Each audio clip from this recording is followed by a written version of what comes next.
Have a drink over here? You're a Coke. Yeah, take a nap, I dare you.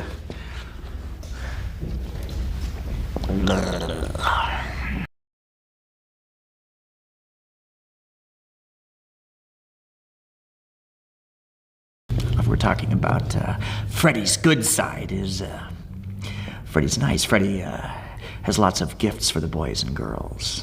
Lots of toys. Lots of things to play with. Lots of no-dos.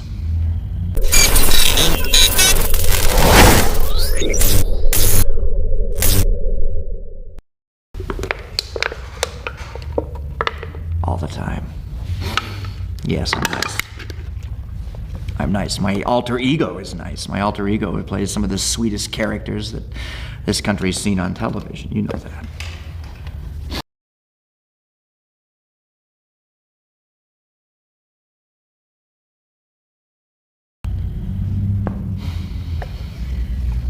What is it that puts you in the Freddy character? Is it as the makeup takes over? Exactly.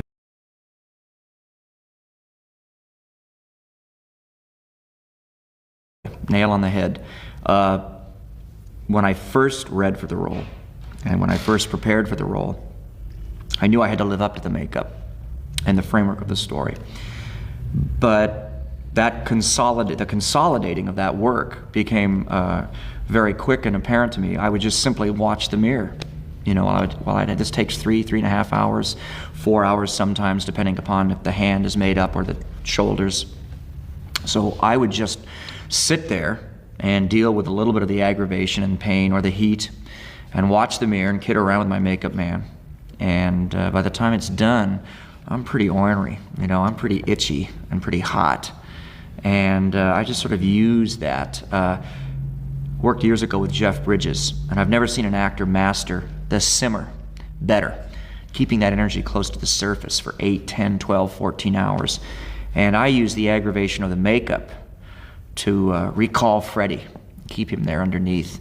Plus, the wardrobe I wear and stuff is befouled with grease and stuff. And this is not an acting trick. This just sort of happened to make it look as foul as they wanted it. And I use that too. I mean, when you're greasy and foul and wearing itchy wool under the lights, boy, you can call up on that stuff pretty quick. Can I go back and ask it another way? And I'm wondering, is when you get to the point where Freddy takes over your vision, there is no one else that you're facing except Freddy. What feelings go through you, the human feelings? Do you say goodbye to your other self? The tricks I use. I've always worked with young, attractive actors in the Nightmare films. So the tricks is my own envy as a slightly older actor, an actor who's not a youth film actor any longer. And I simply can use that. I can use their beauty alone. And an envy for that, or the fact that I'm not a kid anymore. That's an actor trick that I use. When I lose the control, part of that is simply that I know I can, quote, act in this part. Whether it's operatic or however broad it needs to be to live up to the makeup. And once you start letting that kind of energy course through you, you're there. I mean, I'm full of that heat and that anger. It's those, what is this, sluice the right word? Those floodgates are open and those juices are flowing. And I just don't worry about the governor anymore that I would be worried about as a film actor with my own face. I don't have to use that value judgment. So I have that extra bit of lack of concentration that I don't have to give to that, and I can just sort of flow, you know, with those emotions a little more, because I don't have to be I don't have to have that governor on my own vanity. Is this my good side? Is this my bad side? Am I using my face too much? I don't have to worry about that because I'm animating this makeup. Is the makeup itself I know it's a long process. Is it an uncomfortable process? Only if they've lied to me. Only if they've told me, you know, or 3 or 4 in the morning and they say, tomorrow's your day off, you know, we don't need you tomorrow, and I tear it off. And then some AD comes in skulking, you know, and I can tell he's brought me too much food or he's being too nice, and they say, Robert, you know, we screwed up. They need you in at dawn tomorrow. and I've just torn the makeup off, which I'm not supposed to do, but many times that's the only goal I have at the end of a 14 or 15-hour day under this stuff. And I'll tear it off because I know I have a whole day to heal. And I have to come back in 5, 6 hours and put it all back on, so I'm putting the glue on raw skin then. And that's bad, and I'm upset then. And those days I'm particularly ornery. Yeah, and that's happened a lot. That happened a lot on part 2. That must be you at your best. Is it deep down a wonderful feeling to be so bad? Yeah. It is. I think any actor would tell you this. I don't think it's just me, just Freddy, but anybody that would tell you this, and get a couple of beers in most actors, and they'd cop to wanting to have the restraints removed that you have when you're playing in a style like this, or in a makeup like this, or in a genre like this. And you can kick out the jams, as we used to say in the 60s. You can really push some limits that you want to do. I get to work with fire. I get to work with nubile teenage girls in jeopardy. I get to work with stuntmen that make me look superhuman. I could pick up guys by their throat and pitch them across the room. And you dance it a little bit, and that's fun. It's wonderful to do. And when you're doing that, you also tend to explore some evil in your own soul, in your own dark side. And there's a richness there. There's a richness. Wes explores this in his writing, Wes Craven, and I get to explore it a little bit in some of the lasciviousness when I work with the others. And it gives me line readings, and it gives me physical choices that I normally never get to touch upon as a straight actor, although I'm a character actor and I'm known as a character. Still, I never ever have touched on those parts of myself before, except in the Freddy role. Does it ever frighten you? Because I think we tend to push aside the dark side. I think we all have it. Yeah. But we really don't seriously explore it because we're not forced to. I get the feeling that in a perverse, sick way, this is a fantasy that lets you explore it, use it, and walk away from it. Yeah, it is an advantage. I mean, you do get that purge. I get the purge every time I work as Freddy.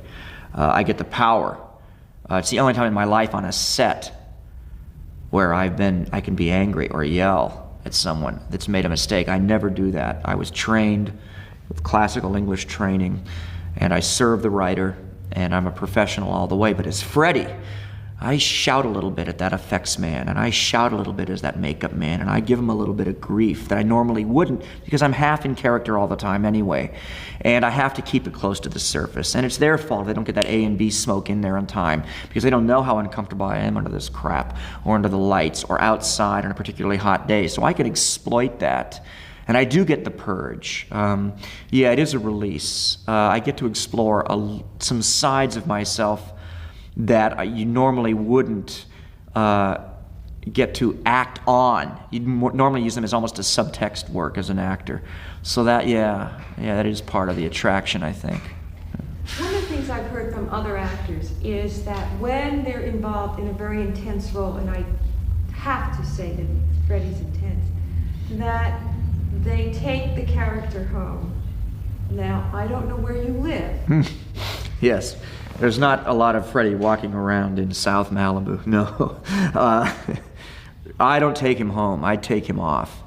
The only thing that I take home is that, again, I use this word governor, and I mean, for all the people out there who know what I'm talking about in terms of an engine. It's that thing that keeps a car from going faster than it should. If I would get mad at the dry cleaners, or if I get a little mad on the freeway driving into work or home from work after playing Freddy, I do blow it a little quicker because, again, those gates are open.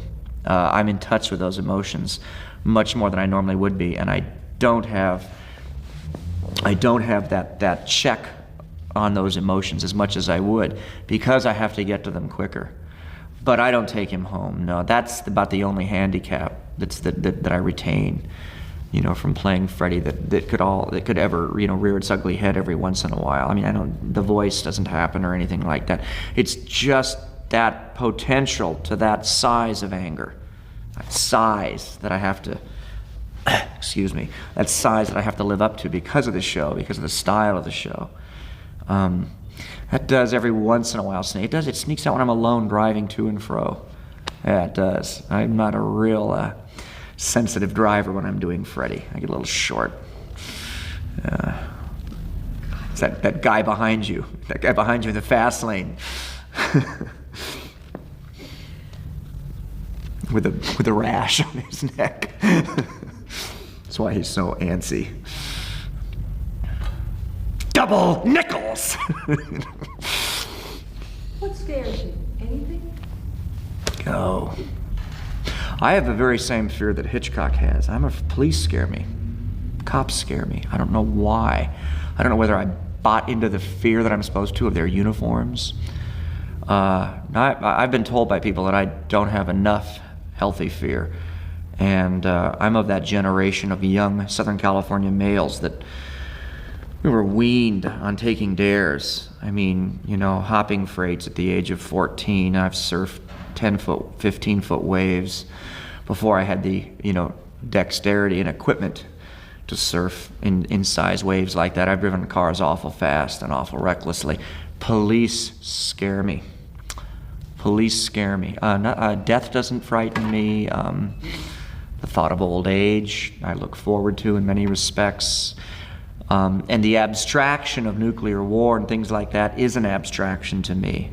I tend to see, even on my worst days, so much about life that I do like, that the abstracted fear of that, those things, which are very real, don't get me wrong, but they don't really get through to Robert, no, not to me. But something about police, maybe police and math homework are the only two things that have ever frightened me in my life. Yeah. Do you have any idea when you did the first Nightmare that this was going to take off? I mean, you are absolutely a cult now. No, I'd be lying in my socks if I told you I thought this was going to be the hit it is. I'm good friends with Mark Hamill, and Mark Hamill knew that Star Wars was going to be a phenomenon. Mark was on my couch rooming with my girlfriend and I up in Laurel Canyon then, and Mark knew, but he knew because he was a science fiction fan himself and had grown up with published letters to Famous Monsters and all of the sci-fi fan magazines, and he knew. And his agent had got him involved with this show, 8 is Enough, and he wanted to get out of it. He knew this movie was going to be huge. But he was the only, I don't even think Lucas knew. I think Mark was the only person that knew then that was going to be a hit. And I learned a little bit from that because I started to get a sense that this thing was going to take off because I had a character taking off on a television series I was doing then called V. And I was doing personal appearances at a major science fiction convention in Manhattan. And I'd done several already where I'd signed literally 3,500 autographs. I signed autographs in Sacramento one evening. People waited in the rain for 4 hours to sign my autograph, and this has never happened to me before. This was for V. And I'm in New York doing a similar thing, and at the end of the line, these sort of mothering science fiction fans that loved my little E.T. character changed and they mutated, and I saw, this phalanx of heavy metal, sort of Ramones, punk rock, skateboard heavy metal guys in line with their AC/DC t-shirts and their dog collars. And they were all there with their girlfriends and posters, photographs of Freddy I'd never seen, bootlegged out of stills from the original Nightmare film. And they'd waited for the entire V contingent and science fiction contingent to leave this convention. They'd been waiting out on Madison and 47th Street for hours. And I said to myself, this has to tell me something. Something's going on here, And this is like before even the first grosses had hit. And then I did a similar thing in Philadelphia, and I went to get something from the neighborhood pharmacy, and there's a mall in Philadelphia, and I was mobbed. I was chased by hundreds and hundreds of black teenagers down the streets of Philadelphia. And they recognized Freddy. I was out of Freddy drag, and they chased me. They'd seen a National Enquirer blip, or they'd put it together 2 and 2 is 4 from the other show. And I was a bit frightened. This had never happened to me quite like that. And they had taken the sense of humor of Freddy. They were the black audiences picked up on the sense of humor first. They had their tongue in their cheek first. They loved it. Let's see, did I ask you if you liked him? If I liked Freddy? Well, I like him. It's hard to separate Robert and then and the character, and liking the character, liking what the character's done for me in terms of career. But I was trained, again, I'm repeating myself, but I was trained by the English, and one of the best pieces of advice I had, I was doing Iago, and they said, you know, a bad guy never knows he's a bad guy. Iago doesn't think he's the bad guy, you know, and Freddy doesn't think he's the bad guy. Freddy's got a beef. You know, these parents scarred me. You know, this is his beef, and I'm gonna get their kids for that. You know, I got off fair and square. Those lawyers got me off, and Freddy's got this legit beef. You know, so Freddy, you know, doesn't think of himself as a bad guy. He's aberrant in that he's in his tastes and in his sexuality and in his compulsions. But he doesn't. I don't think he says that about himself. I think it feels so good to him. The pursuit of this revenge feels so good to him and gives him such a sense of being alive in this whatever strange purgatory that he inhabits, you know, that he's just having a ball out there. And this is what the audience recognizes. It's this glee, this love of the chase, this cat and mouse that Freddy has. It's that same fascination that people have with watching a snake eat a pig, or those things that, you know, kids have in their rooms in science class, or they feed small rodents with other animals, or they feed small rodents to other animals, or whatever, you know, the sequence is there. And it's that thing that Freddy does, Freddy purges an anger that we all feel on the freeway, or that we all feel in the checkout line. And I think that's one of the common denominators that everybody hooks into to him. You know, Freddy's always just it's like James Cagney putting that grapefruit in that woman's face. Or Freddy's doing that to all those people that we wish we could do that to. That overweight suburban couple that's keeping up with the Joneses, you know, or those little trendy rich kids that we all want to hate down deep, that Freddy's punishing. You know, I think people kind of get off on that a little bit. Identify there a little bit, just like the guy that we want to honk at. One gets the feeling that you, Freddy, control that wimp actor that is the other side of you. Yeah, that Who wimp. is the more important? That punk, that weasel Robert England. I have to roust that sucker out of bed every morning to get him to put me on. Yeah.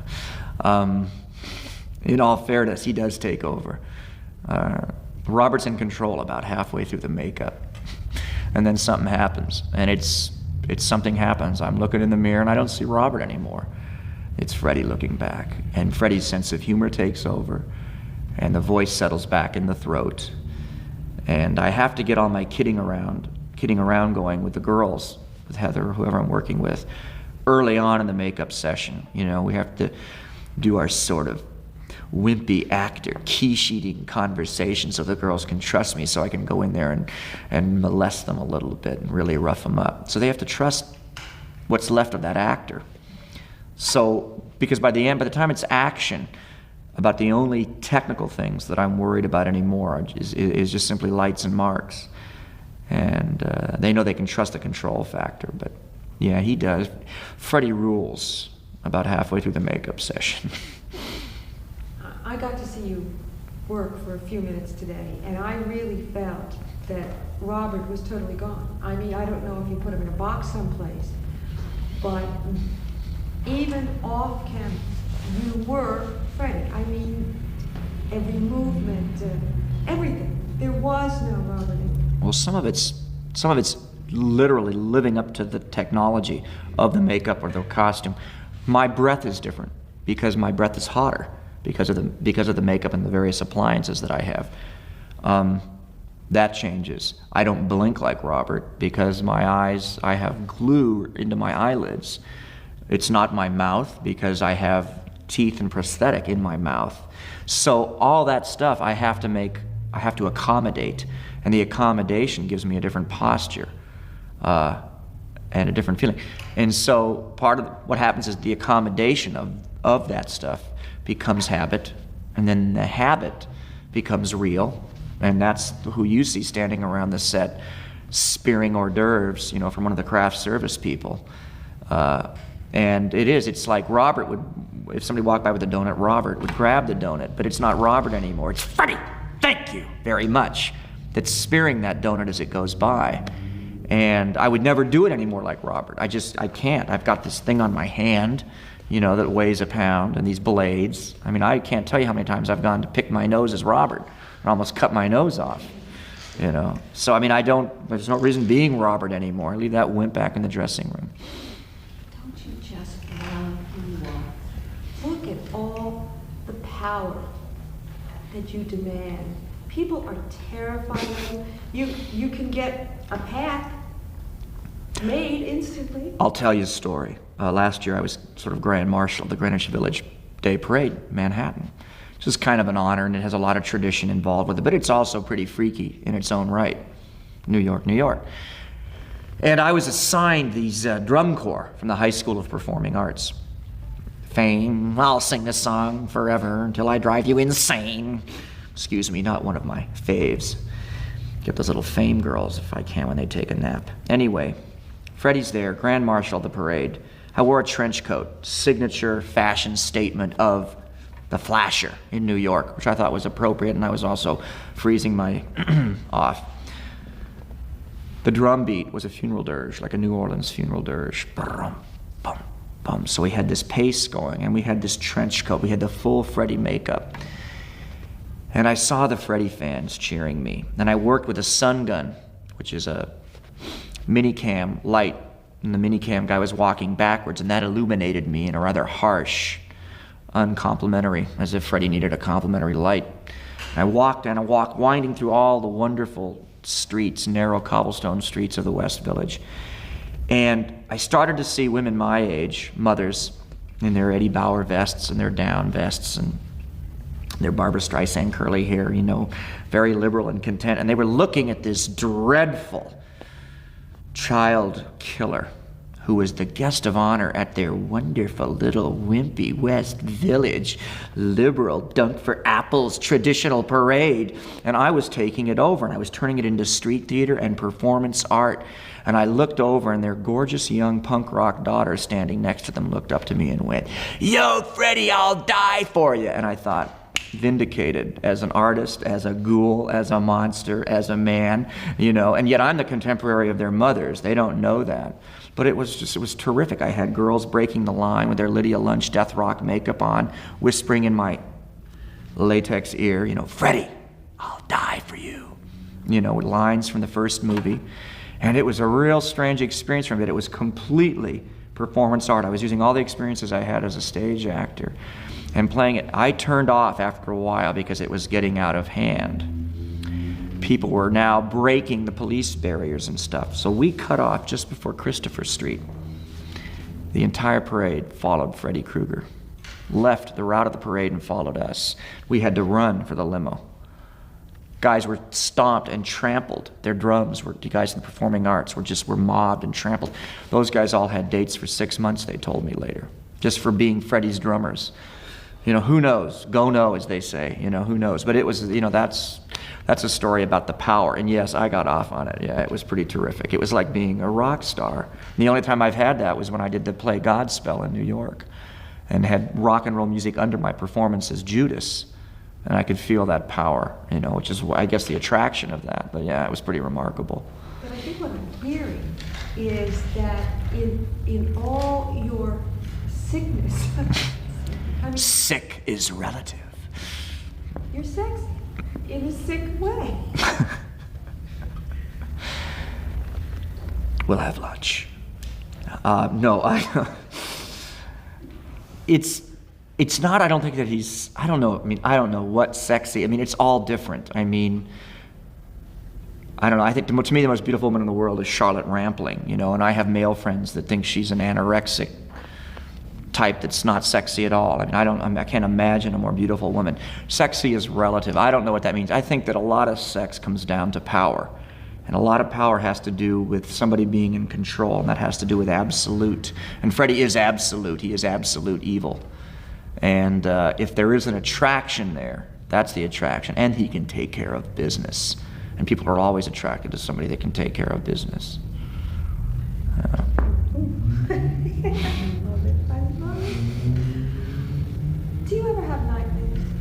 You cause nightmares. The one nightmare I've had as Freddy, and this is, you're not getting this, this is not first edition. I've told this story before, but I have two of them. One of them I used years ago, and I was debating about trying to get out of the draft or not, and I wound up getting out because I have arthritis in my right wrist from falling down on ice so much back east when I was working in the theater. But I used to have a recurring nightmare, whichever woman that I was infatuated with, or whichever girl I loved, and it was the strangest dream in the world. And I know it has lots of weird implications. I'm probably going to get letters about this, but I was always like a hero, and then I would be mortally wounded. This is real mythology and Bullfinch's mythology and classic Arthurian stuff. But I would never be consummated, and I would sort of like die in her arms with one strand of blood coming out of the corner of my mouth. Very romantic. I don't know whether I'd seen an old Robert Wagner movie, and that's where I got the image from, or what, Prince Valiant or something. But I had that dream from the time I was literally 6 years old until I was 20 years old. Recurring dream. It was like counting sheep for me. It's how I would get to dream. Whichever girl I had a crush on, being a little small kid in junior high school, the pretty girl in my class, the Cheryl Tiegs girls that all were sitting all around me when I was in the 10th grade in high school, that I coveted, whatever. Recurring in a strange dream, and whoever the foe changed always. As a child, it was the Cold War. I can remember literally once saving all the pretty girl that I used to play handball with in the 4th grade from communists that I'd seen in Port Chop Hill or something, raiding the thing. But it was a nightmare. It was strange and exaggerated, and I can remember the images to this very day. Cut to nightmare 1. Sleeping in my honey wagon on Santa Monica Boulevard, in the worst part of Hollywood. We're doing a lock-off shot for effects with Heather and I. And it's the hour of the wolf. It's that hour before dawn where everything's strange and the bugs aren't even awake, and it's just strange. They have, again, those little first assistant directors have scheduled it wrong. And they've kept me there too long, and I've gone back to the honey wagon in full Freddy makeup and drag to try to catch some, 40 winks. And I've gone to sleep. My girlfriend's come to pick me up to drive me home, tear the makeup off at home. Been working for days. We're cuddling on the single thin cot. You couldn't do anything but cuddle on this thing in the dressing room. Hour of the wolf, that weird twilight. It's funnier than twilight before dusk. It's a different color. It's bluer. I pass out. She's out. And bang, bang, bang, the first assistant director knocks on the door of the honey wagon, and I bolt up. Well, if you know how a honey wagon is architecturally, as I sit up, I'm facing a mirror, the makeup mirror. And who sits up into frame with me looking back at me? But Freddy. And I've completely forgotten that I'm in the makeup. And I've got that funny breath you have in the morning mouth, whatever you want to call it. And I'm not quite conscious. And I've heard this strange metallic banging on this funny door of this trailer that I'm in. And I've been sleeping funny in my body. And I was in a state for almost a minute, putting two and two together. I had been dreaming about the performance. I'd been dreaming about the work. Where was Robert? There was Freddy, sitting up and seeing the move of him sitting up, rolling into my frame, as it were. And then a beat later, poor Roxanne sits up, and she looks over the back of my bald, slick, greasy Freddy head and into the mirror, and she sees it too. And she lets out a scream. Her scream scares me. And the punchline is that I saw all that in the mirror. So that seared itself into my brain. It's one reason they don't let actors watch themselves over and over again in dailies. You see yourself as you've never seen yourself before. You see yourself repeating an action over and over again, not edited with other people listening and talking in cars and planes and birds, but over and over and over again until it drives you nuts. And that moment, because of the moment of time it was and because of where we were, late and exhaustion and everything else, it's burned itself. And I dream that over. I dream it now, and I dream it a million different ways and in a million different contexts. And it's kind of frightening. I wish I'd never have seen that.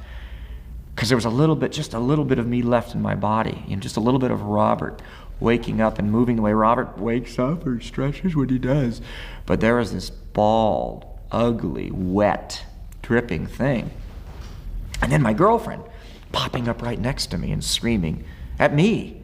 because it's my brain that's operating now. I'm not in character as Freddy. That was a weird one. That's like the worst nightmare that I've had because of the nightmare films. It's interesting. You scared yourself. Your other... Yeah. Your character scared your human side. Yeah. Yeah. And waking up from a dream about the job. Sort of like to the third degree, kind of, or nth degree. Yeah. Did you have any idea you would become a cult? No, boy. Does it scare you? No, because the ice was broken for me with years and years and years of signing different kinds of autographs for different kinds of fans, from without tooting my own horn, a versatile body of work, different kinds of movies. My TV movies are like all what's known as prestige TV movies, so I have different kinds of fans over the years. Then V came along, and I was very widely accepted in that character. So that opened the door to me to reams of fan letters, things like that. So I was accustomed to that. Had that not happened, this Freddy thing I think would have startled me a lot more. But it was almost simultaneous. It's like a 1-2 punch, or the accent, or the limp, because just that takes you enough away from yourself that you don't have to devote that energy of vanity to your concentration. Let's do the regrets in Freddy character, please. Mr. Krueger regrets. Mr. Krueger regrets he didn't slice the throat of John Saxon, that cop father in part 1 of Nightmare on Elm Street, because I think he's still breathing down my rather scarred and worn neck. Mr. Krueger regrets that he didn't kill Hope Lang in part 2, and that spoiled, bubble-headed suburban family headed by that wimp, Clu Gallagher. Mr. Krueger regrets and looks forward to not finishing the job on young, lithe Heather Langenkamp, alias Nancy. Those are my regrets.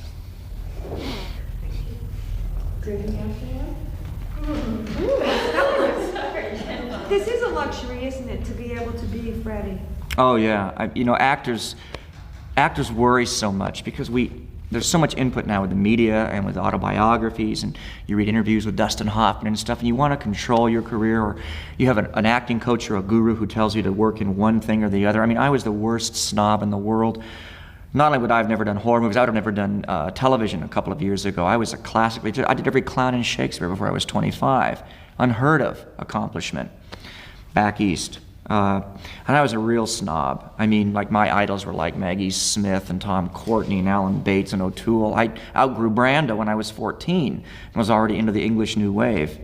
And what happens, though, when you get all this information in you is you tend to forget things that you're good at, that you have outgrown, but that doesn't mean the audience has outgrown them. Or that you're tired of, but the audience hasn't seen you do enough of yet, or even done once yet.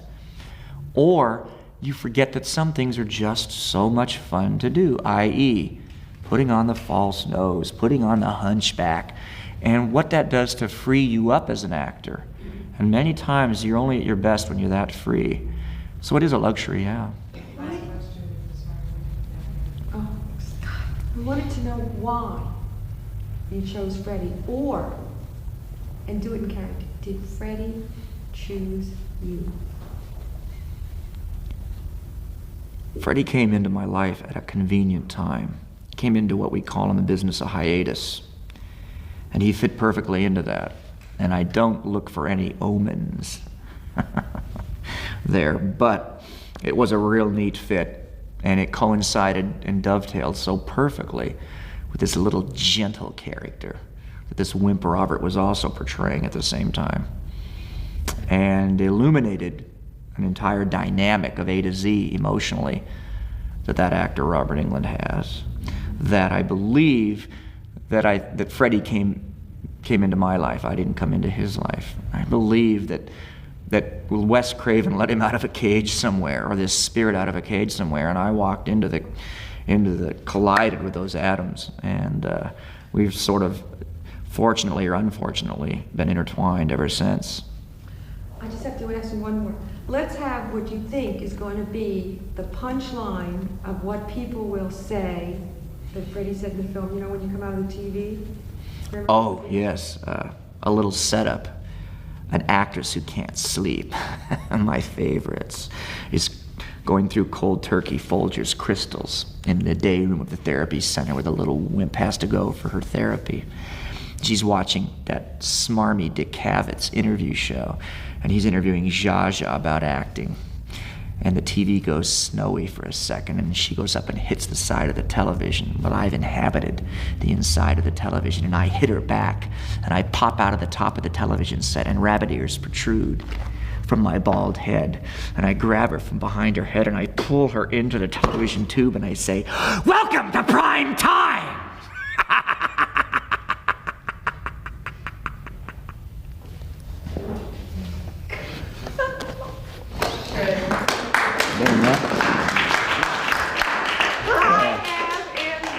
Yes, now find an editor.